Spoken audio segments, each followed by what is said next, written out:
नमस्कार मित्रांनो, नैतिक कन्सल्टन्सी जय शिवराय. तर आजचा व्हिडिओ याच्यासाठी की आजची रिक्वायरमेंट आहे ती Kolhapur side, then Sangli side, then Satara साईडची रिक्वायरमेंट आहे.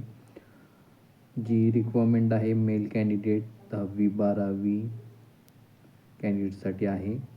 जी पहिली रिक्वायरमेंट आहे इचलकरंजी, पेठ, वडगाव या साईडला रिक्वायरमेंट आहे. नंतर शिराळा,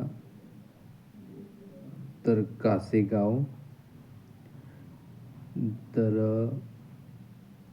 कोरेगाव, दहिवडी, उंब्रज, कराड, मुरगुड, गडिंग्लज, नेसरे, गारगोटी हे सर्व कोल्हापूर साईडची रिक्वायरमेंट आहे. सातारा साईडला लोणंद, वाई, भोरमध्ये रिक्वायरमेंट आहे.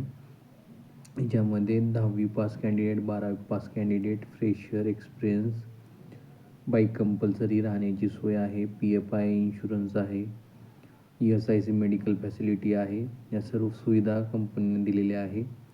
जर कोण इंटरेस्टेड असतील फ्रेशर एक्सपिरियन्स कॅन्डिडेट 10वी-12वी, तर माझ्या नंबरला तुम्ही तुमचा रिझ्यूम शेअर करा. आपल्या इथे फ्री ऑफ कॉस्ट सर्व्हिस आहे, कोणतेही चार्जेस घेतले जात नाही आहेत. कोण असेल तर माझ्या नंबरला तुम्ही रिझ्यूम शेअर करा. याच्यामध्ये सांगली डिस्ट्रिक्टमध्ये, कोल्हापूर साईडला, सातारा डिस्ट्रिक्टमध्ये वेरियस जे ब्रांचेस सांगितले त्याच्यामध्ये रिक्वायरमेंट आहे. कोण असतील तर माझ्या नंबरला तुम्ही तुमचा रिझ्यूम शेअर करा. धन्यवाद.